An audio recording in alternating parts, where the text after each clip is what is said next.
All right, let the record reflect that we have now been rejoined by all the remaining members of our jury panel. Good morning, ladies and gentlemen.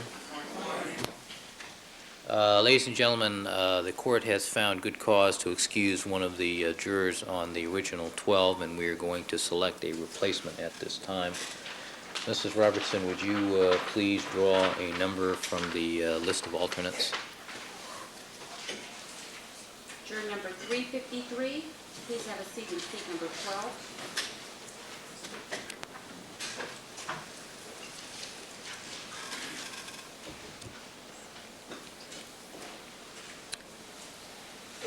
All right, number 353, when I said we needed you to stay. Okay. Well, I try to mean what I say most of the time. All right, ladies and gentlemen, let's see. Let's have juror number 1296? 1290? Let's see. Mrs. Robertson, I need you to rearrange the seats there, but I'm going to ask you to take the empty seat now, if you would, please.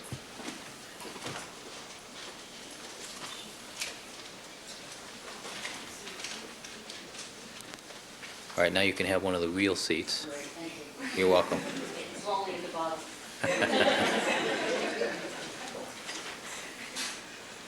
All right. All right, ladies and gentlemen, let me tell you that it's always my policy to try to advise the jury as much as possible as to the reason for certain delays. If you recall, when somebody looking much like yourselves came here last Friday evening, I told you that there were some unusual things going on and that I thought that we were going to present a witness to you out of order. We are in the process of other hearings where I am taking testimony out of your presence. And this is a proceeding that by law is not conducted in your presence. And I have to actually take testimony from certain people. And this has gone on now, as you know, for 2 days. And it is going to go on probably through tomorrow.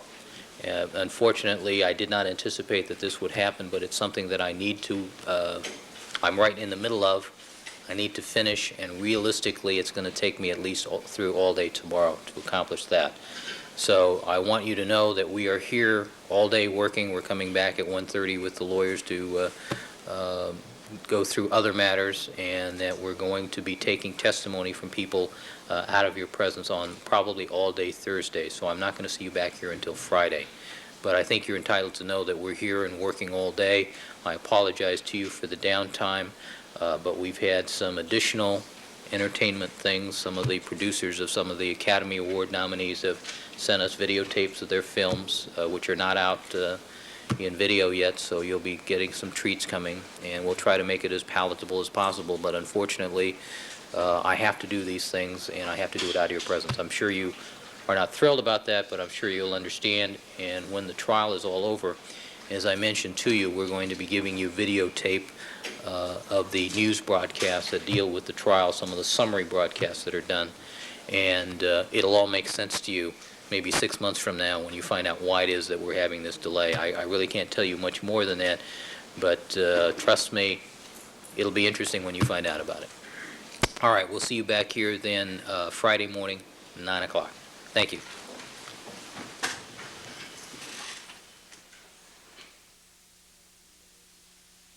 And counsel, as far as the attorneys are concerned, I'll see you back here at 1:30. All right, we'll stand in recess.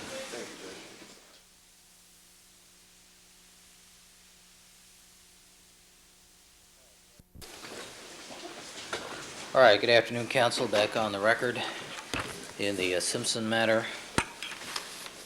Defendants present with counsel, Mr. Shapiro, Mr. Cochran, Mr. Ullman, Mr. Bailey, people represented by Ms. Clark and Ms. Lewis, and a panoply of others. All right, counsel, we have 3 matters on for this afternoon. We first have the people's motion to compel discovery of defense experts' notes, statements, reports, etc., etc. We have further proceedings regarding reports to the court by the defense concerning complete disclosure of any notes, tapes, etc., etc., continuation of our Rosa Lopez inquiry, and then we have continuing catch-up work with regards to the scientific testing and DNA and otherwise of other items. Let's proceed first to the people's motion to compel disclosure. Ms. Lewis. Good afternoon, Your Honor. All right, good afternoon, Ms. Lewis. Your Honor, this motion is for sanctions for the defense failure to comply with this court's crystal clear order of January 29th, which ordered the defense to disclose the reports and statements of a variety of experts.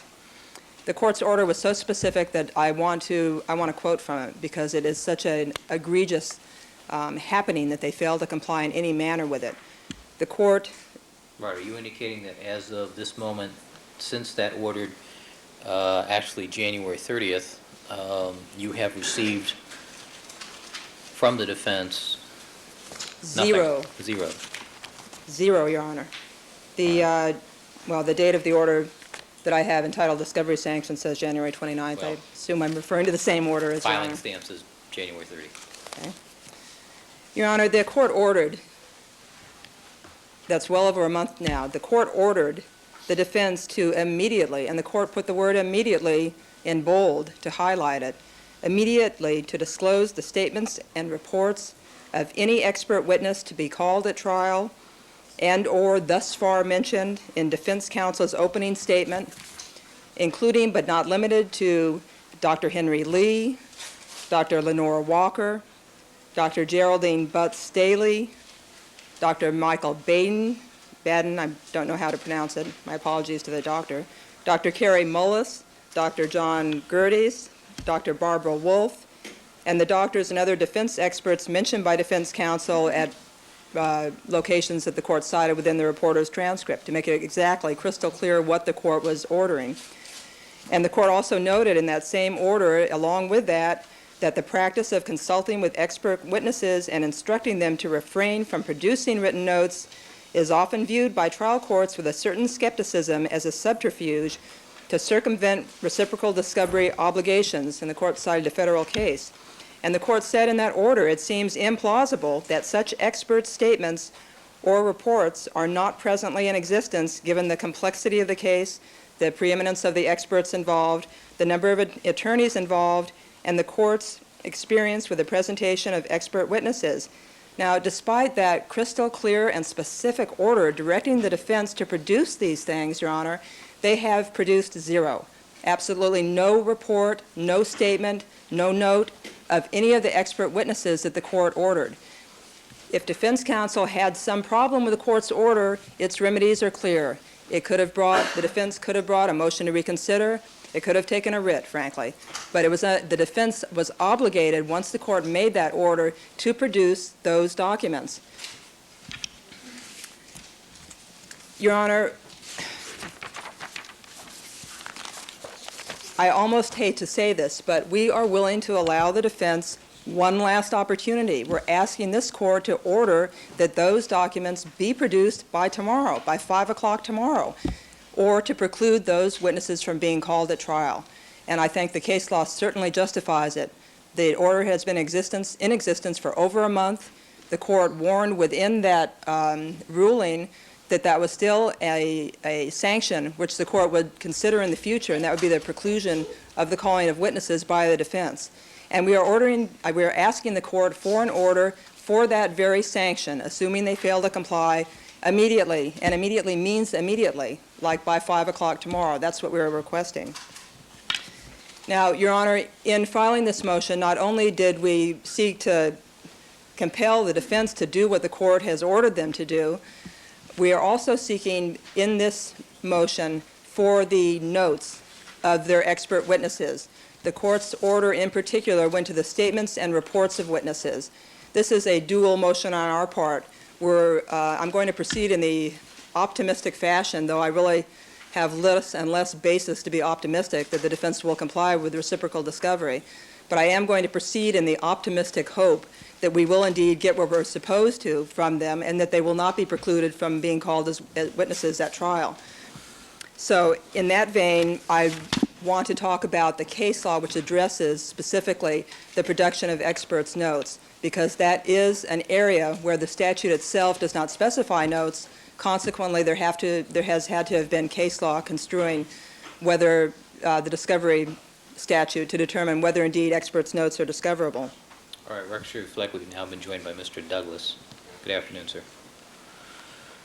The first two cases, Your Honor, I want to bring to the Court's attention. I do so only because, number one, they were brought to the attention by the defense in their response brief.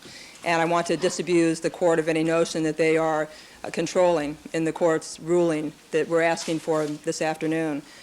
The first of those cases was Rodriguez versus Superior Court. In that case, it involved a pretrial proceeding where a psychologist was appointed to aid the defense to determine whether any mental defense could be raised at trial. And the defense in that case turned over the statement, the report, of the psychologist who had made a report after interviewing the defendant. What the defense did in that case was to redact or leave out the defendant's statement to the psychologist from the report. In a writ proceeding, the Court of Appeal held that indeed the attorney-client privilege applied to the defendant's statements about the crime themselves, and that they need not be disclosed. So there were two things about that particular opinion, Rodriguez. One is that it was a pretrial proceeding, and that was important to the Court's holding in that case. And the second is that the defendant's statement dealt with the crime itself. And the Court of Appeal itself said in that case that our perspective, this is directly quoting, might be different had petitioner, meaning the defendant, voluntarily disclosed the psychologist's conclusions as to the defendant's mental status at the time of the crime, and said conclusions were based on defendant's version of events. That's at page 1270. So even that Court of Appeal in that case, which was pretrial and involving the defendant's statements about the crime itself, recognized that there might be a situation where the defense would put that in issue and it would become discoverable. The second of the four basic important cases in this area is Sandeffer versus Superior Court, also cited by the defense. Now, in that case, the trial court suspected that the defense was going to call a particular expert as a witness at trial and ordered production of discovery from that expert, even though the defense had not identified that expert as an expert they were going to call at trial. And that was the trial court judge's guess or opinion that that was likely to happen, correct? Exactly. And of course, that's vastly distinguishable from the situation we have here, where not only these witnesses, experts, listed on the defense witness list, but they were, of course, described in their testimony described in Mr. Cochran during opening statement. The Court of Appeal in that Sandeffer case later said in pure dicta that notes of experts in most circumstances might go beyond the items discoverable under the statute.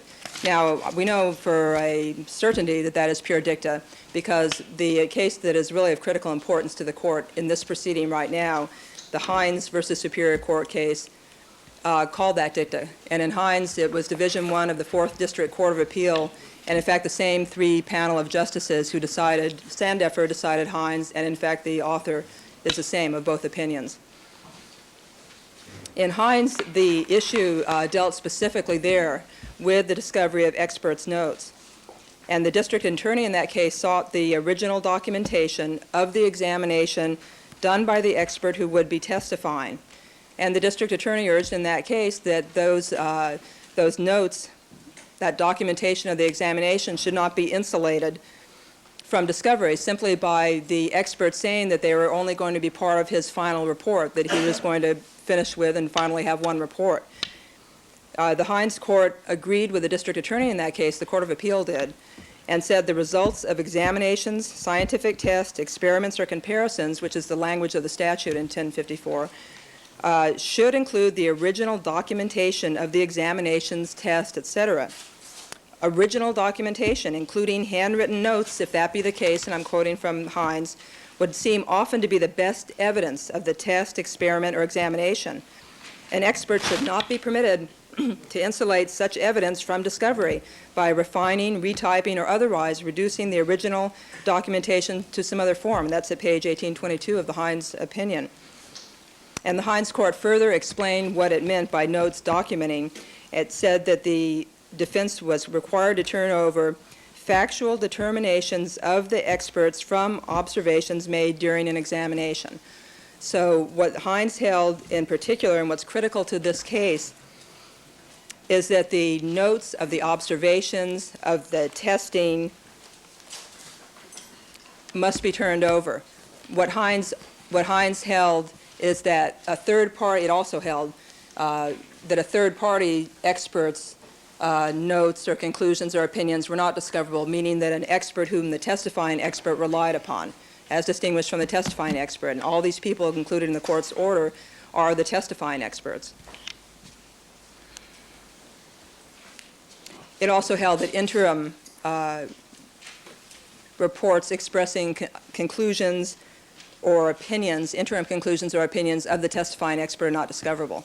So the Hines Court did carve out specifically exactly what can be discovered and what has to be discovered must be turned over to the prosecution. And that is the expert's notes regarding the factual observations and testing of that expert. We know in this case, Your Honor, and I believe it's going to be addressed more later, a little later this afternoon by my colleagues, that there have been lots of such notes taken. I believe prosecution representatives have been present when the defense experts have gone through the prosecution evidence on numerous occasions and made such notes and so forth. All of those are discoverable, and that's what Hines held long before January. These cases are not brand new. These are cases of which the defense is charged of knowledge of. Finally, Your Honor, the Hines case is critical because it goes specifically and directly to all of the experts at issue in this case. And it goes specifically to all of those experts' notes of observations, testing, and so forth. Now, in addition to the Hines case is the most recent case in this 4 cases, and that's Woods versus Superior Court, which Division I of the 4th District Court of Appeal again decided that, slightly different makeup of the panel, but it seems to have become Division I of 4th District's expertise in this particular area. Same trial judge as the Sandecker case. Was it the same trial judge? I didn't notice. Thank you. The Court of Appeal first, of course, reiterated its holding in the Hines case that indeed the expert's notes of factual determinations from observations the expert makes must be disclosed. And then it went on to decide another issue. And the issue that the Court of Appeal decided in Woods is particularly directly applicable to the forthcoming testimony of Dr. Lenore Walker, who is the defense domestic violence expert. The Court of Appeal specifically held in Woods that the underlying data from standardized psychological and intelligence tests must be disclosed. And the rationale speaks eloquently. It says, requiring pretrial disclosure of the raw results of standardized psychological and intelligence tests administered and relied upon by an expert the defense intends to call at trial, allows access to information necessary to prepare the case, reduces the chance of surprise at trial, furthers the attainment of truth, and lessens the risk of a judgment based on incomplete testimony. In short, it advances the statutory goals, close quote.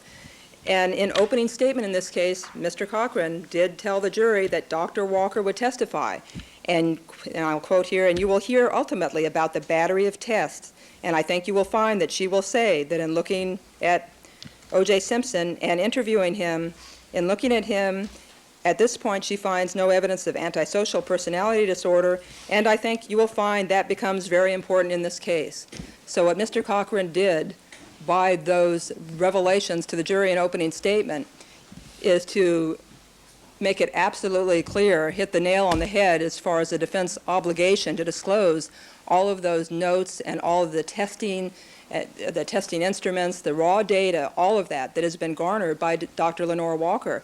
And we have not, as of yesterday, when Mr. Scott Gordon of our office, when I saw him last, he had to be out of town the rest of this week, he hadn't received anything.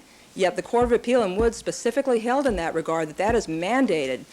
All of that testing material is mandated. And here it is crystal clear that the defense is going to be using that expert and those results at trial because Mr. Cochran told the jury so. So consequently, Your Honor, under Woods, All of that material must be produced to the prosecution. We've been waiting for it for over a month now. We know it to exist. Dr. Lenore Walker was on television shows talking about having already interviewed the defendant for some 40 hours back, I think that's been a couple of months ago, back at that time. And the Court of Appeal in Wood specifically held that the defendant's responses to these types of interviews from a psychologist and the array and the battery of tests, all of that was disclosable. There is no attorney-client privilege, there is no Fifth Amendment, there were no privileges applicable, work product, any of that. Once it became apparent that expert is going to testify at trial. So the defense cannot claim confusion in any manner with regard to their obligation to turn over those notes. Yet we have seen none of that. And, Your Honor, frankly, we're frustrated. We do not know what else to do but to ask this court to preclude the defense from calling any of these people as experts. And frankly, the record is so wonderful in this case on behalf of the prosecution. There's not a court of appeal anywhere that would possibly consider overturning this court were to make that ruling, because the court has already ordered it a month ago, and we're asking, Your Honor, that the court give the defense until tomorrow afternoon, one last opportunity. I'm very serious, Your Honor. I really mean that. No, my only reaction is as you said, there is no court of appeal anywhere who would consider overturning this having matter practiced on a writ. appellate. And as I was going through the personalities, Well, having practiced appellate law earlier in my career in the civil arena, perhaps the blanket statement was a little too blanket. But certainly you know what I'm saying, Your Honor, and that is that we have a very strong record in this case to order that ultimate sanction, which the case law does say is an ultimate sanction. But here we have the best record that we could have, frankly. in asking for the ultimate sanction, though, which is preclusion, don't you think there are some measures that I can take short of that? Your Honor, And the problem is this is assuming your argument to be correct factually, isn't this a failure of the attorneys rather than the client? it's always a failure of the attorneys, Your Honor, when it comes to the area of discovery. I'm not sure how the court is viewing that as a distinction in this situation. We're talking here about attorneys' obligations under the law. And I believe it was the Jackson case, that because of the attorney's failure to disclose a report of a material witness, they did preclude the defendant, from calling that witness at trial. So I don't think there's a distinction here to be made, Your Honor, between the defendant himself and his attorneys, and he certainly has an impressive array of attorneys, though frankly in the area of discovery they are not nearly as impressive as they once might have been considered, because we have seen repeated failures over and over again, figuratively slapping this court in the face, frankly. When it comes to reciprocal discovery, they've done it repeatedly, and most recently we know about what happened yesterday, or the day before yesterday, I believe, with regard to Mr. Pavlik's sudden revelation, once he was placed under oath, with the existence of the taped interview, so to speak, or his taped monologue, virtually, of Rosa Lopez. And we'll be talking about that further and the sanctions that we want in that regard further. So I don't want to get into that particular topic. But the point being, the defense has repeatedly thumbed their nose at the court. And it's only going to take some substantial sanction for them not to continue to do that, Your Honor. Mr. Cochran, he can complain about a 2-day delay to allow us to prepare to cross-examine Rosa Lopez, but that's not a sanction. That's really not anything that causes the defense to wake up and take notice that maybe they have to comply with the law. In fact, it does. It punishes us, Your Honor. It punishes the prosecution when we have to scramble to get ready. And Ms. Clark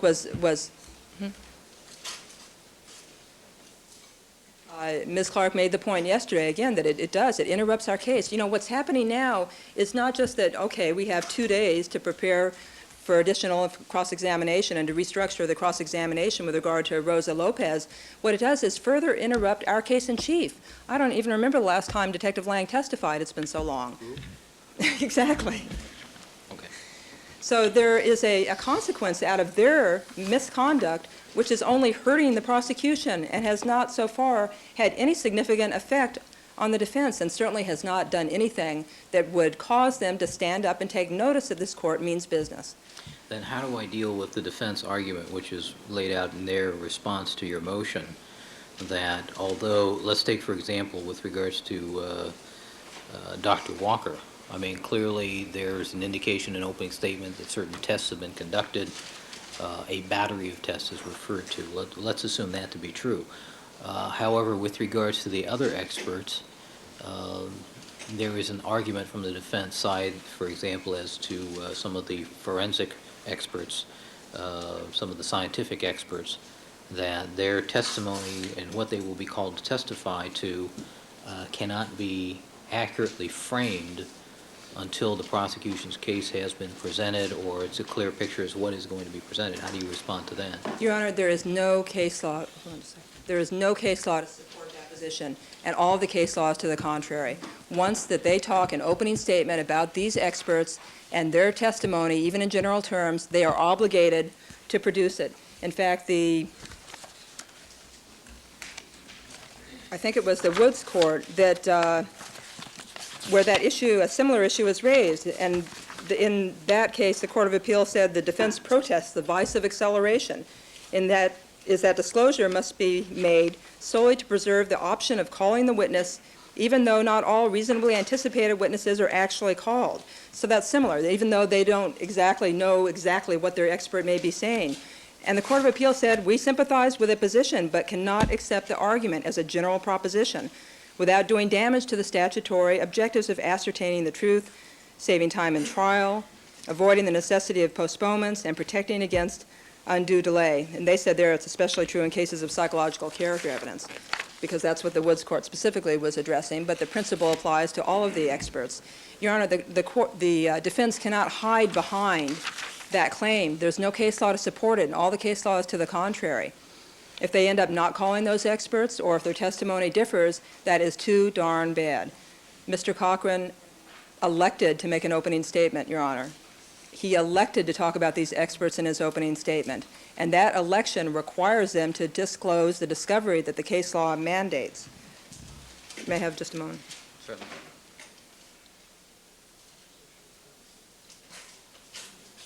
That's right, exactly. I mean, Your Honor, when Mr. Cochran was talking about all of these experts during the opening statement, he had reason, he had information upon which to base his comments to the jury. He didn't make it up out of thin air. He had information from his experts as to what he felt he might be able to show or would be able to show to the jury. And we know in this case, as my colleagues will elaborate on, that the defense has repeatedly examined the prosecution evidence and taken notes of it repeatedly. Now, when they have done that, and when Dr. Baden, said, I would like to pronounce it correctly, at any rate, when these various forensic experts who they mention, who they list in their opening statement, who they talk about in their opening statement and their testimony, when they do that, they're obligated to disclose those notes that those experts have made in conjunction with the Hines case. That's exactly what Hines holds. So we no longer have a situation, Your Honor, in any respect where the defense can hold back in terms of gamesmanship. They are not required to disclose to us evidence that incriminates the defendant. That's obviously already taken care of, because they would not be relying on those experts or talking about those experts testifying during an opening statement in front of the jury if those experts were going to talk about incriminating evidence to the defendant. So when it comes to the protection of the defendant's rights against self-incrimination, the statutes and the case law presuppose that and take that into consideration. So there's no basis. That's why there is no case law to support the proposition that even if that because of the possibility that they may change their mind at some point later on or determine exactly what the nature of the testimony is going to be in specific terms later on after the prosecution's case in chief, there is no case to support that for that reason they can back up and hold back on the disclosure of what they talked about during opening statement. All right. Thank you, Mr. Lewis. All right, Mr. Ullman.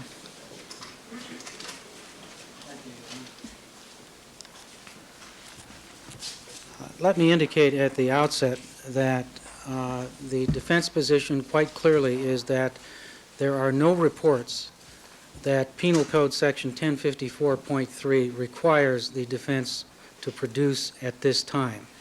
And I know that Your Honor's order did not intend to order anything that Section 1054.3 did not authorize. And this motion really gives us the first opportunity to get some judicial guidance with respect to that issue, because I think the court must recognize, and the prosecution must recognize as well, that Section 1054.3 creates a real dilemma for defense lawyers. Our obligation to produce reciprocal discovery is a creature of statute. It is limited by the statute. It is an exception to the prevailing principle that the defense should not. In fact, it would be unethical for us to give to the prosecution evidence that would bolster their case, that would strengthen their position in terms of proving their case against our client. And the whole premise of the reciprocal discovery law is that it does not require us to do that, because the only thing we have to turn over is that evidence that we are going to present as part of our case in chief. The whole idea is that this gives them some sort of preview of what is going to be coming in our case in chief. But it does not require that we waive any privileges that may exist to give them evidence that they can then turn around and use in their case in chief to strengthen the case against our client. Now, part of the problem with the motion filed by the prosecution here is that the breadth of the demand exceeds the grasp of the statute. They have requested this court to rule that we should be precluded from calling as witnesses in any phase of the trial any expert for whom we fail to turn over all statements and notes which exist to date. The short answer, of course, is that Section 1054.3 does not require that. Section 1054.3 says that the defendant shall disclose to the prosecuting attorney the names and address of persons other than the defendant that he intends to call as witnesses at the trial, together with written or recorded statements of those persons, reports of the statements of those persons, including any reports or statements of experts made in connection with the case, and including the results of physical or mental examinations, scientific tests, experiments, or comparisons which the defendant intends to offer in evidence at trial. Now, there is no mention in that statute of notes, and that's the whole point of what the court was saying in Sandifer. In Sandifer, the court said a discovery order that broadly orders the production of notes is overbroad. The new provisions of the Act are exclusive in the sense that no discovery shall occur except as provided by this chapter. And it quotes the statute and says, "We are of the opinion that an order requiring the expert to produce his notes in most circumstances would go beyond the specification of discoverable items set forth in the statute." Now, what the prosecution is seizing on is the one circumstance that the courts have carved out where they have said notes may be producible, and that is where the notes themselves are the results of physical or mental examinations, scientific tests, experiments, or comparisons. And that is made crystal clear, I think, in the Woods case, which is the chief case that the people are relying on. In the Woods case, the court noted that there was no request for random notes, interview notes, drafts, interim conclusions, and they said, unlike our experts' notes decisions, referring specifically to Sandifer and Hines, the case before us involves only the original documentation of examinations, the underlying raw data from standardized psychological and intelligence tests.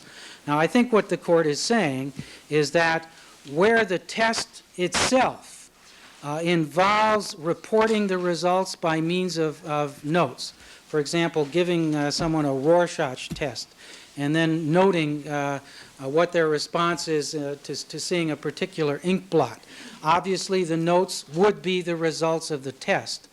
But random notes, where experts are looking at physical evidence and making notations, does not come within that definition of notes, and it simply does not come within the command of Section 1054.3. So we believe that any order requiring the disgorgement of all notes would simply be overbroad. The statute does not require the production of that material, even though that material may have to be produced at the time the witness testifies. On cross-examination, the notes may have to be available. The notes can be used to cross-examine from, but in terms of the statutory obligation for pre-trial or pre-calling of the witness disclosure of this material, the Sandifer Court is correct. You can't order something that is not specified in the statute, and the statute does not specify notes. Now, with respect to reports, we believe that the reports that are an issue here fall into three categories, and I would like to address each of these categories in some detail. First, there are reports in existence where we have not yet determined the scope of the testimony to be presented with respect to the witnesses who prepared those reports.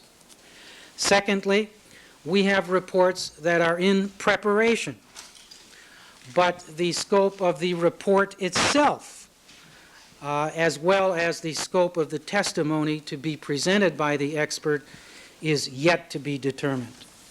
And then finally, we have expert witnesses who have no reports in existence or in preparation, simply because we have not asked them to prepare reports.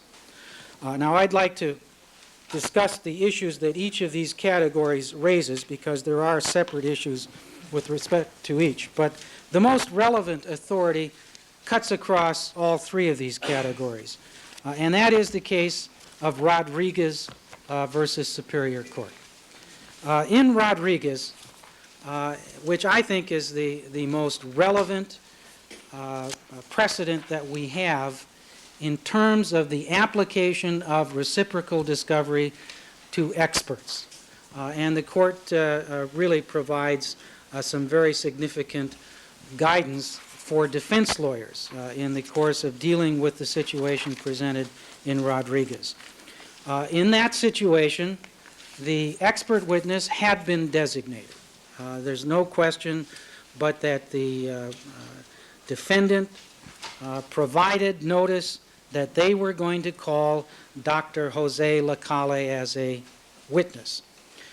The problem that arose in Rodriguez is that Dr. Lacalle had evidence with respect to two different issues. First, he was going to offer evidence with respect to the voluntariness of a statement made by the defendant in an in limine motion to suppress that statement. And secondly, he also examined the defendant with respect to the circumstances of the offense. And the defense decided that they were only going to use this witness with respect to the voluntariness of the statement, that they were not going to use this witness with respect to the circumstances of the offense. So they redacted and removed from the report any reference to the circumstances of the offense. And the prosecution challenged that. They argued that they were entitled to immediate disclosure of the entire report, just as the prosecution here is arguing that the defense should be required to immediately disgorge any and all reports that have been prepared. And accompanying their demand was a concession that they may well use Dr. Lacalle themselves as a witness in support of their case in chief.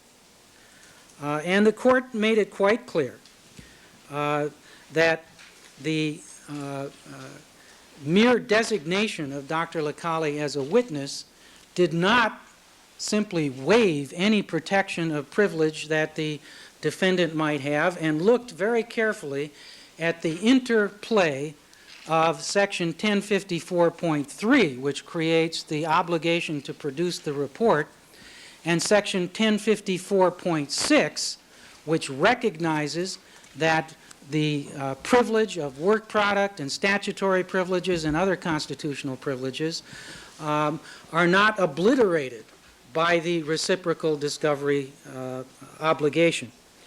The prosecution argued, first of all, that listing the witness waives the protection, that simply saying you're going to call this witness, you give up all of the privileges. And the court rejected that proposition. They said the statute really creates a kind of a two-step procedure. And I think it's important to look at the statutory language, as the courts have, in very carefully and circumspectly construing this statutory obligation.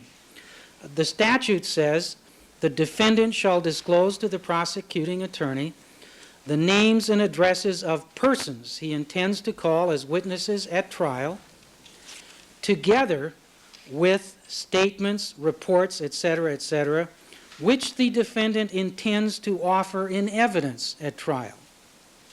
So there are really two decisions being made by the defense under Section 1054.3. One, the decision to designate a witness. We are going to call Dr. X as a witness at trial. And then secondly, the decision of what reports and conclusions of that doctor the defendant intends to offer in evidence at the trial. And it is not at all an unlikely scenario that the decision about what we are going to call upon an expert to testify to will come after we have decided that we are in fact going to call that expert to testify as a witness. And that is precisely the holding of Rodriguez on which we place chief reliance, that the privilege continues to apply. The privilege is not waived until the report is turned over. Premature turning over of that report before we have actually decided we are going to use this as evidence in our case in chief jeopardizes the defendant, because it waives the privilege and it then gives to the prosecution evidence that they might use in their case in chief, even though we aren't going to use it in our case in chief. So we are contending that we can reserve the decision of what we are going to have these experts testify to, even though we have designated them as witnesses. The designation is not a waiver of the privilege, nor is even a partial disclosure a waiver of the privilege. That argument was made in Rodriguez and rejected as well. The prosecution argued, well, since you've turned over a redacted report, you've waived the privilege with respect to the redacted portion and you have to turn it all over. And the court said, no, that's not what 1054.3 requires, because 1054.3 is subject to the privilege protection, which kicks in after the designation. The statute can't be read any other way to make sense. So the privilege portion of 1054.6 remains. So how do we apply this to the Dr. Walker situation, though? We We have a can. designation, and we have direct mention of report of tests that have been a quote-unquote battery of tests. So how do we distinguish that situation from what you just argued? Well, Your Honor will recall that the battery of tests was still underway, was still being administered at the time of the opening statement. The defense had not even seen. But the conclusion was offered to the jury that Dr. Walker had already reached a conclusion that the defendant does not possess an antisocial personality, which is a conclusion, from my recollection, of basic psychology that is made after certain standardized tests and interviews. Well, additional tests were made as well. And at this point, the defense has not made a complete determination of what we intend to call Dr. Walker to testify. And there are a number of issues that Dr. Walker may be called upon to testify. Not just with respect to the personality of the defendant or the absence of profile indicators, but simply based on her research and familiarity with the field, the lack of predictability of homicides based on a prior history of battering. The only relevance that Dr. Walker's testimony is going to have is to rebut the inferences that the prosecution is going to try to draw from the prior acts in their attempt to draw inferences of motive, identity, and common scheme. And until we've heard that evidence, and until, for example, we know whether they're going to be presenting any experts, we still don't know the full scope of what Dr. Walker may be called upon to testify to. And we believe that we have not only a right but an obligation not to waive any privilege and give to the prosecution material that they may then in turn use against the defendant in their case in chief until we know precisely what position they are going to take and whether they are going to present any expert testimony. We don't want to waive the protections, for example, that we have under 1107 of the Evidence Code that precludes them from presenting this kind of expert testimony. And if Your Honor rules that they can't put that kind of expert testimony on, that may in turn lead us to a very different conclusion, opening statement notwithstanding, with respect to the precise scope of Dr. Walker's testimony. Now, if I could return to the three categories that I indicated at the outset, I think we can honestly report in good faith that we do not know at this point what we will call many of the experts to testify to in the course of this trial. Many of them will be rebutting prosecution experts. We have no idea what prosecution experts will be called, what they will testify to. In fact, many of our experts are on the prosecution's witness list, and we don't know what we have from our experts that may be needed to rebut or cross-examine them if and when they are called by the prosecution. The prosecution has not made any proffer. They haven't told us what they expect to call these witnesses for or how they will limit their testimony. So at this point, we simply don't know. We're not in any position to make any decisions about what the scope of our expert testimony should be. Now, with respect to the first category, Your Honor, the reports or results that we have in existence, but the scope of the testimony is yet to be determined, we do have a report from a Dr. Heisinger, an orthopod, who actually treated Mr. Simpson for the condition related to his lymph nodes. But this report contains other observations and conclusions as well. And Dr. Heisinger is one of those experts who is on the prosecution's witness list. We don't know what they're going to call him for. So frankly, at this point, we're not in any position to make the decision that we're called upon to make under Section 1054.3. We have designated Dr. Heisinger because we don't want to be precluded from calling him as a witness.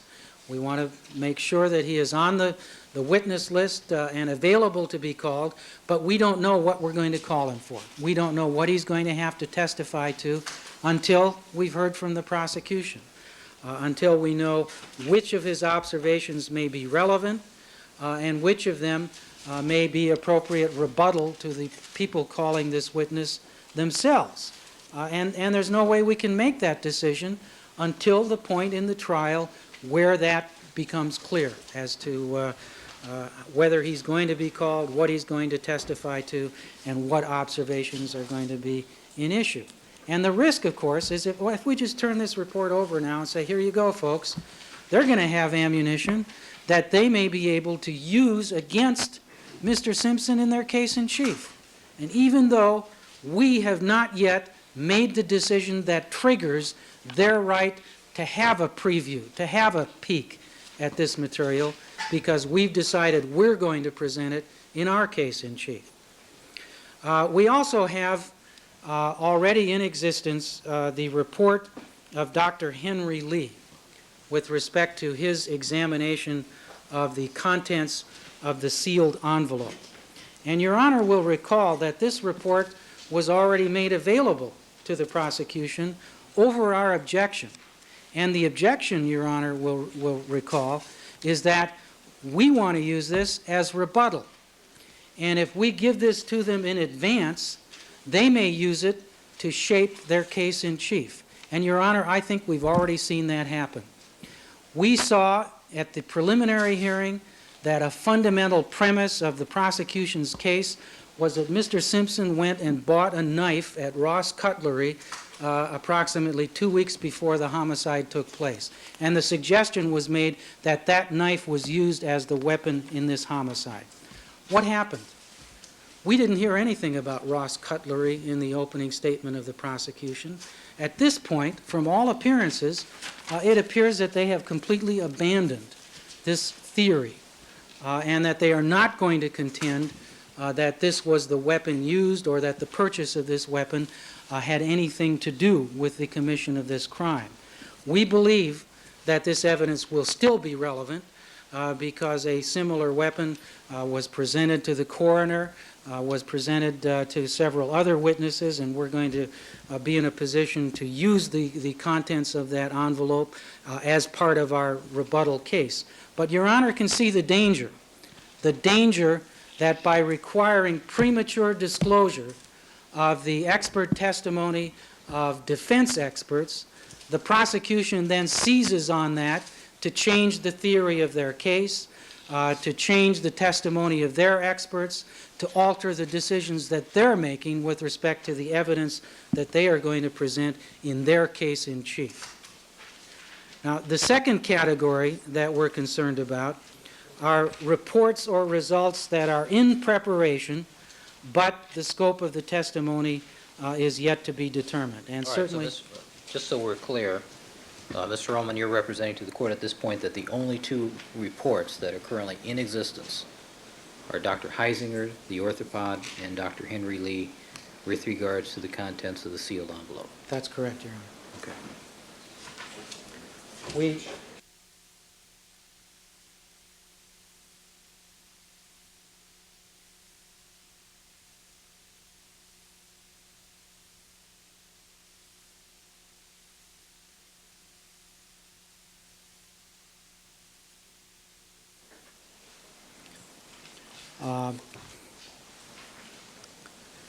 the second category, reports or results in preparation, but the scope of the testimony is yet to be determined.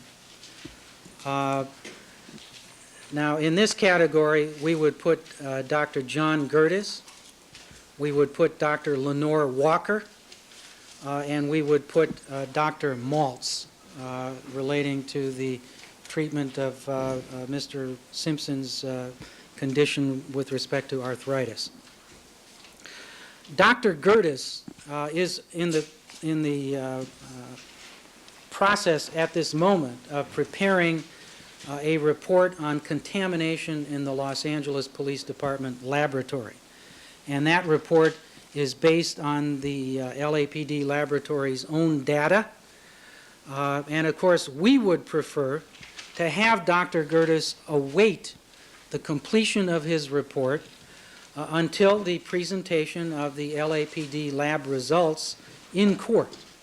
And we think we're entitled to that we want this report to be sure to address all of the issues raised by any evidence that is offered by the people that was tested in the LAPD laboratory or that passed through the LAPD laboratory.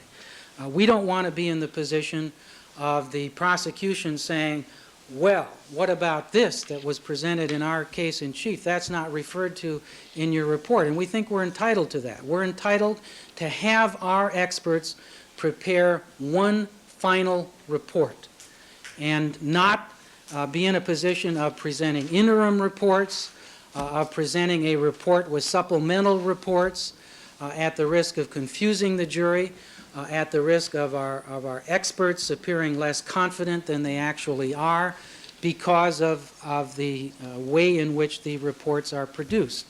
The discovery law does not require the defense to produce a particular kind of report or to produce any report at all. And we believe it is within the sound tactical decision of the defense to say to our experts, we want you to do a final report after you have everything in front of you that you want to consider. Well, Mr. Ullman, though, let's assume that to be true, and that I accept your argument that there is not a requirement under 1054 at SEC for a interim reports or preliminary reports or any of that. But isn't this a situation where the prosecution is, under any conceivable scenario of facts in this case, going to present laboratory results from the LAPD crime lab? We don't know that, Your Honor. Well, I find it hard to believe that they're not going to. Secondly, it would be unbelievable to me that if you have a report that suggests significant or serious contamination problems within the LAPD lab, that you would not present that. Well, it doesn't present a tactical decision in terms of whether we're going to present it. It presents a tactical decision in terms of all of the issues that this particular witness is going to address, all of the conclusions that he is going to present. But I think the kind of flexibility that we would contend we're entitled to with respect to all of our experts is probably least persuasive in the context of this report of Dr. Gerdes. But I do contend very strongly that we have a right to say to the expert, we want one report, we want a final report, and we want it after you have an opportunity to see everything that you want to see, hear everything that you want to hear. Now, with respect to Dr. Maltz, we have medical files, but a report has not been prepared. The medical files are protected by the physician-patient privilege.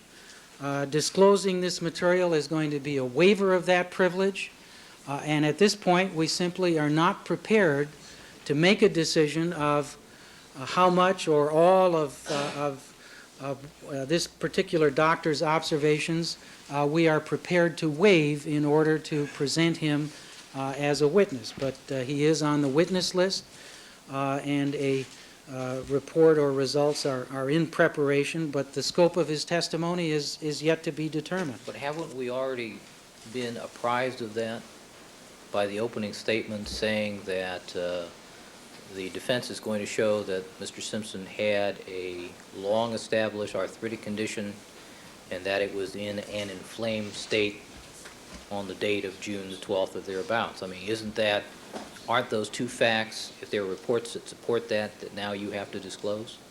Well, I think it's very similar to the situation with respect to Dr. Lenore Walker.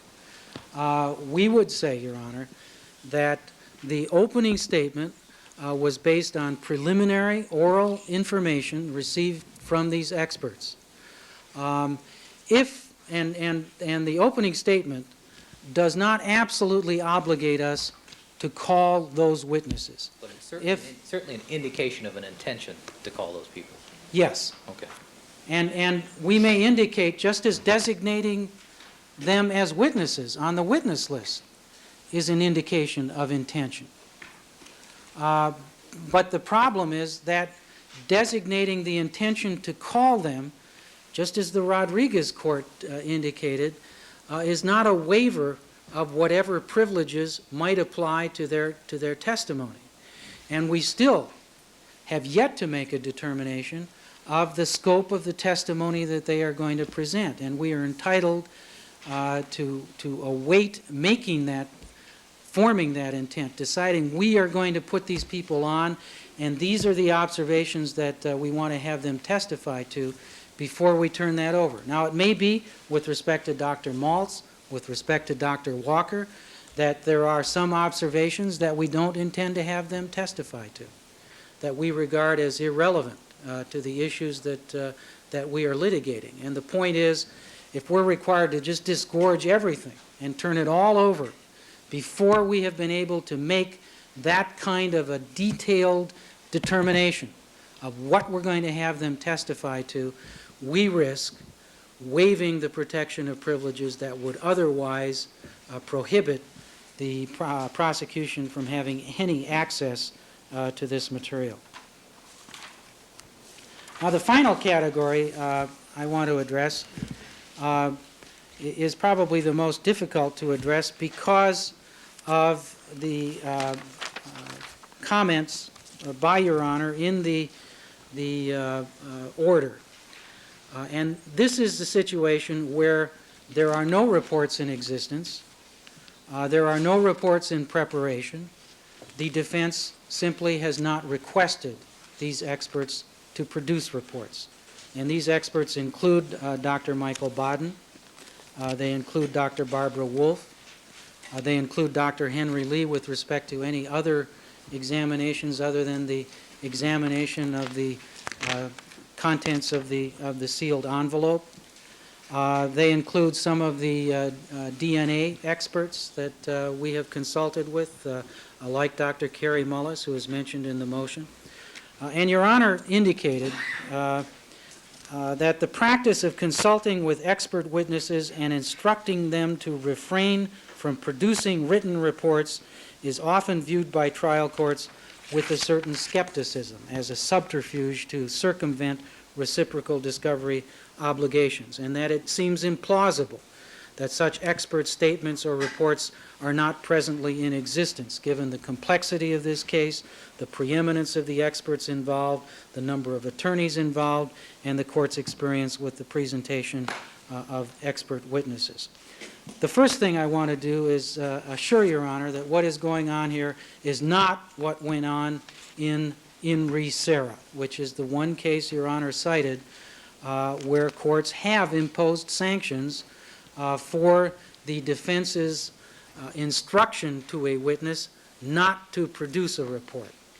And it's quite clear from the Serra case that what the court was presented with was a witness, a physician, who examined the defendant, who was then called to testify at the trial. And he testified that his normal procedure after making a psychiatric examination in criminal cases was to prepare a written report, and that he would have done so in this case but for the fact that he was instructed not to by Mr. Serra. And before the court also was an affidavit of the prosecutor, which was not countered, to whom Mr. Serra had said that he instructed Dr. Hoffman to write no report and that this was good trial practice to avoid reciprocal discovery.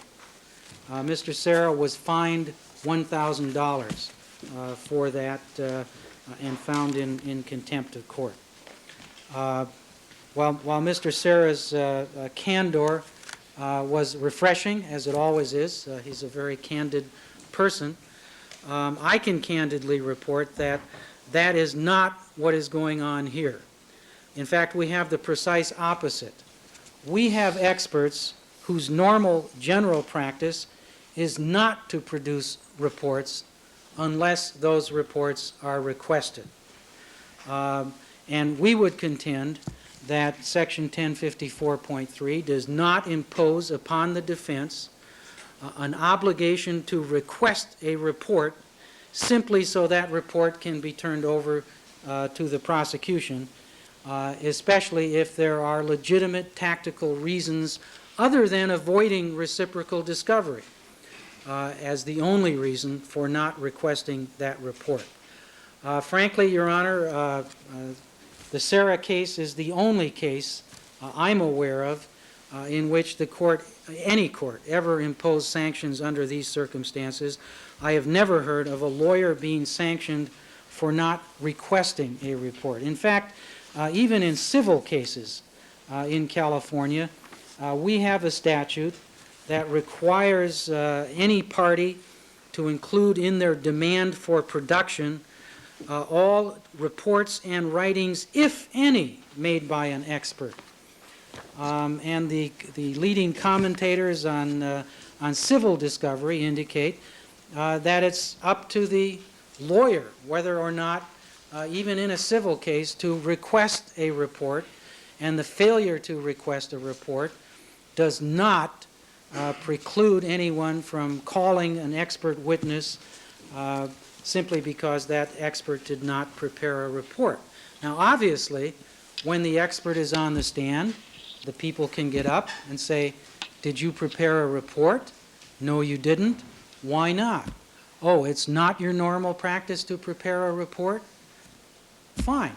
If they want to offer that in evidence to challenge the credibility of the expert's conclusions, or to suggest somehow that the expert is biased, they can ask that question.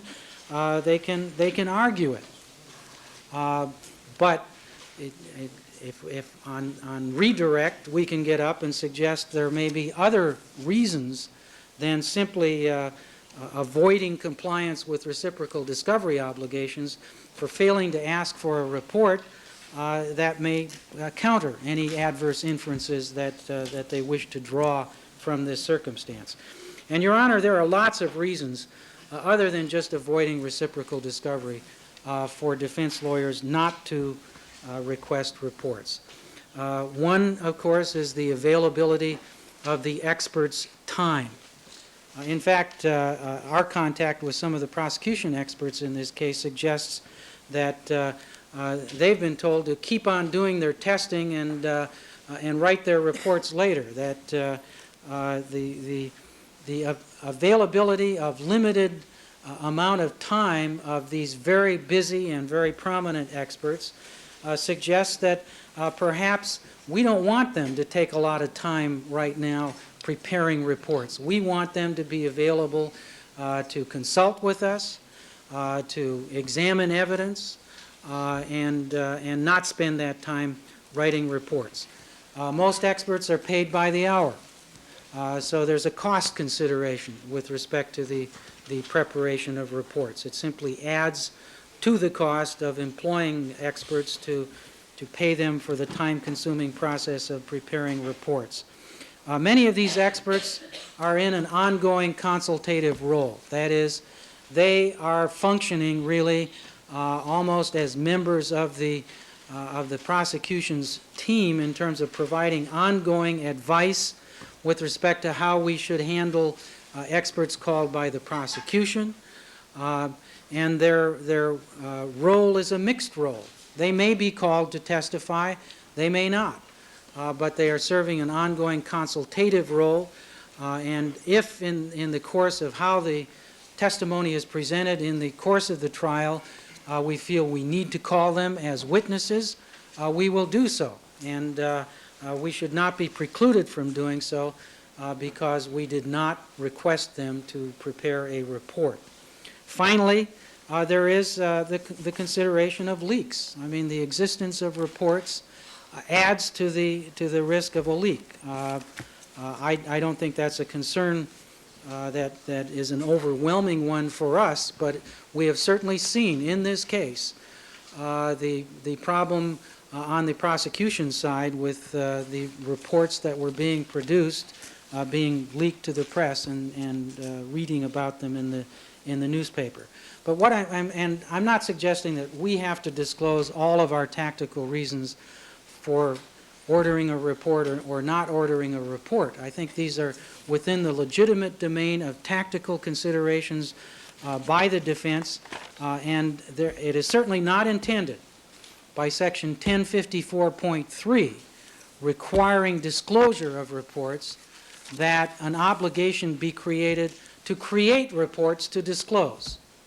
It is simply an obligation to turn over reports that are in existence.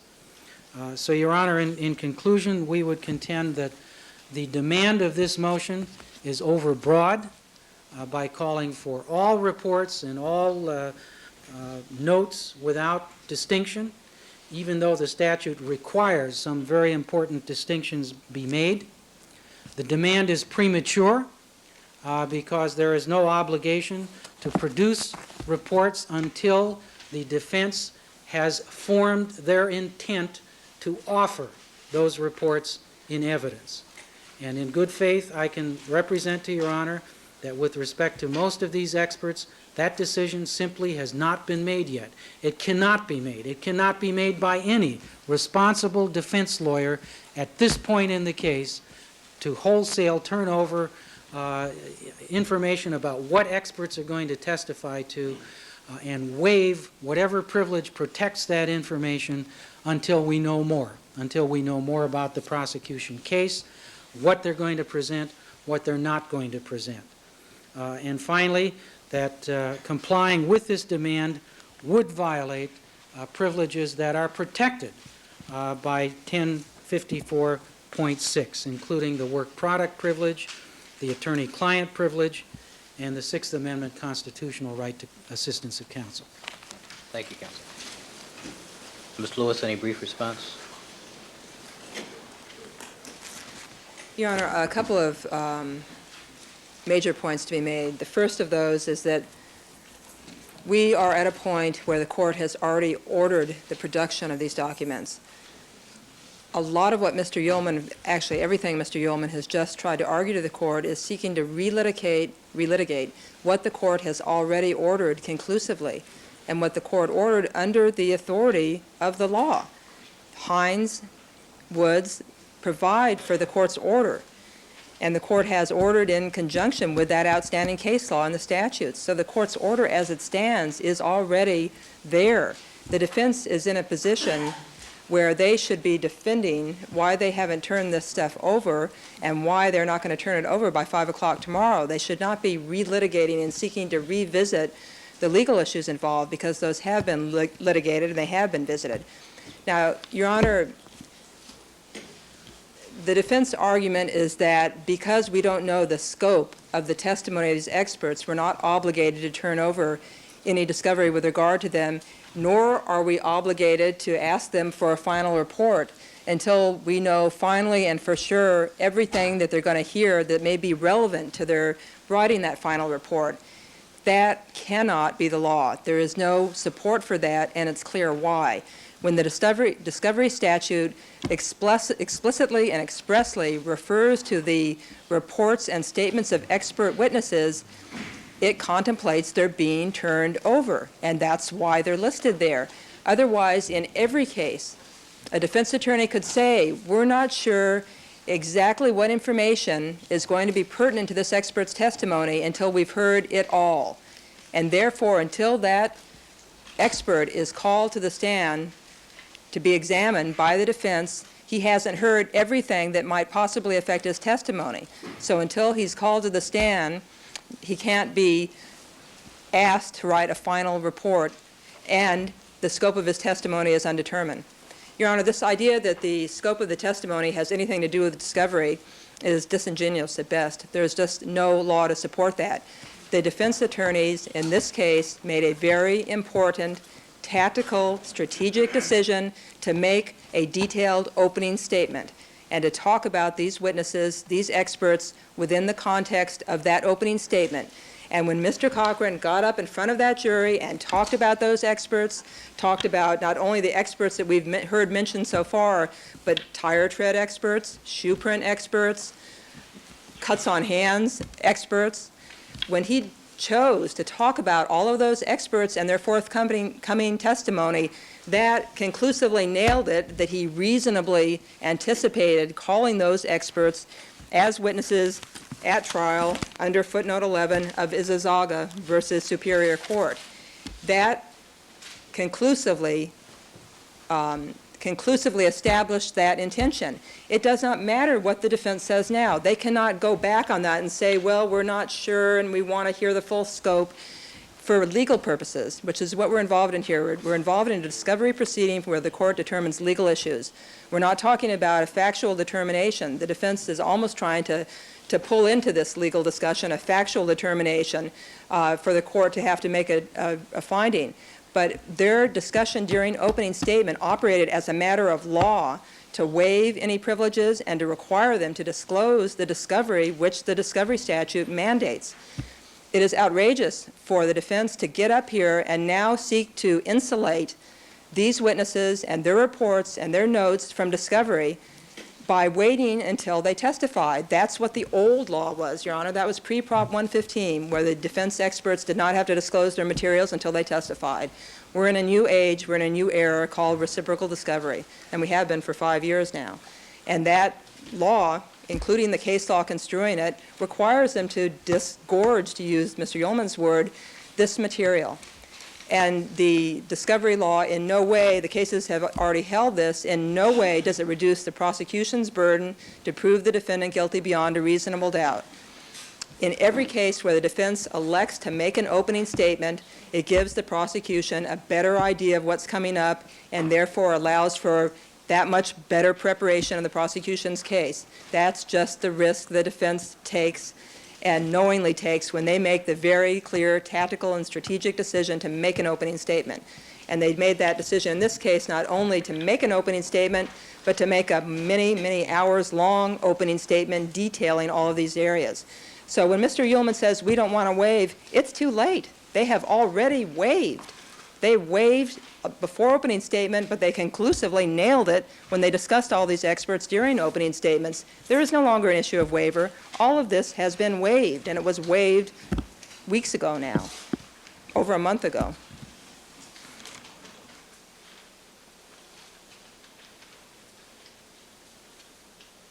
May I have just a moment, Your Honor? Certainly.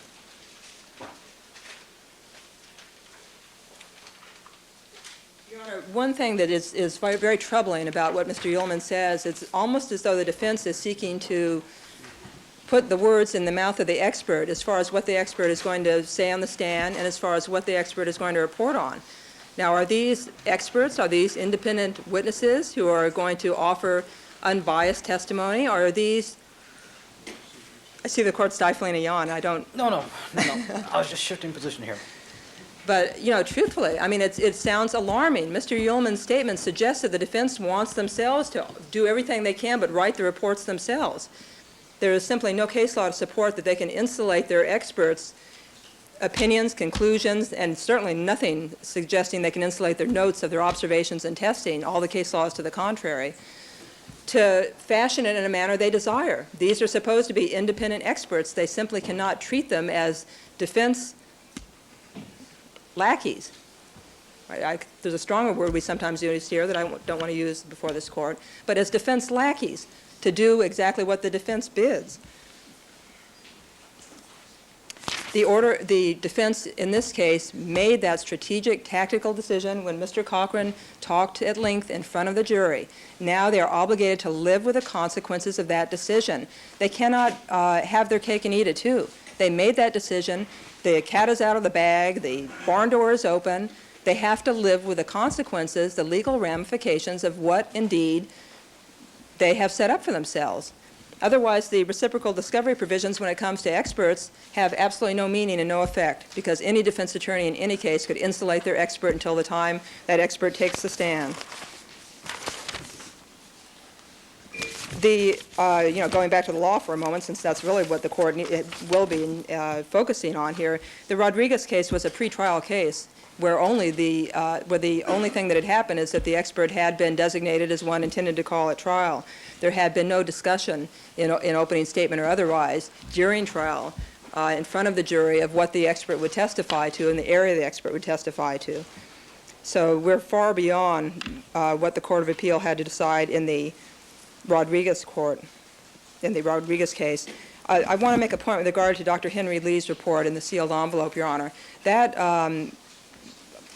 my impression is that the court's order in that case was based not just on discovery, that was precipitated by a motion that we filed many months ago that had to do with ethical obligations of attorneys, and that was not a discovery issue. So they're trying to say, well, here, at least we've turned over Dr. Lee's report, but that really did not begin as a discovery issue, and that was the thrust of that was not a discovery issue.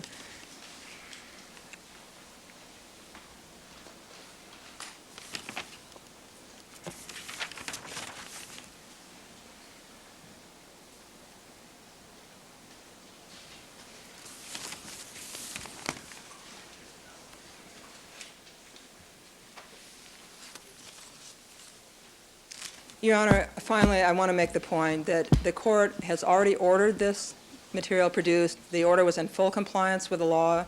There is nothing to support what Mr. Ullman gets up here and asks the court to do in terms of holding off until witnesses have testified that will allow experts to make final reports. But the final point I want to make, Your Honor, is we are here in the middle of trial. If the court does not rule decisively in this area, we'll be back here again and again and again. The court has already ruled decisively once in its January 29/30th order, and the court ruled appropriately and decisively. We're not here on a motion to reconsider that ruling. The defense never brought such a motion. They never asked for that. In fact, I think there's a 10-day limit on that. They never asked for it. We're here at a point in time for the court to consider whether it should impose the sanction of disallowing the defense from calling these experts as witnesses unless they comply with this court's previously issued order over a month ago and comply now. Now meaning by 5 o'clock tomorrow. Give them overnight a chance to get these materials together. But this gamesmanship and this hiding and this acting frankly, like spoiled children because they don't want to live with the decision that they made to give a detailed, lengthy opening statement detailing all of this. This is highly inappropriate. It's highly inappropriate behavior by lawyers to engage in, and there is no law to support it. All right. Thank you, counsel.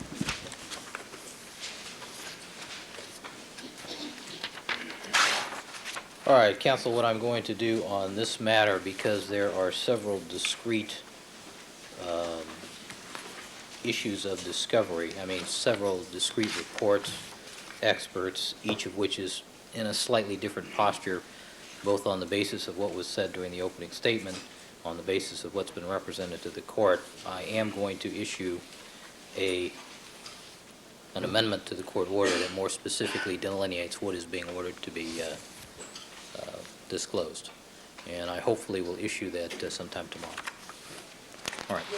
Your Honor, would the court consider putting an actual time and date deadline in that order because without Yes. it? Oh, yeah, that's. Thank you. I thought immediately meant close of business the next day, but that's what it's going to mean. After I issue the order. Right. All right. All right, let's take a brief recess for the court reporter, and then we'll launch into the, let's see, what's next? DNA, and then cleaning up the investigatory matters.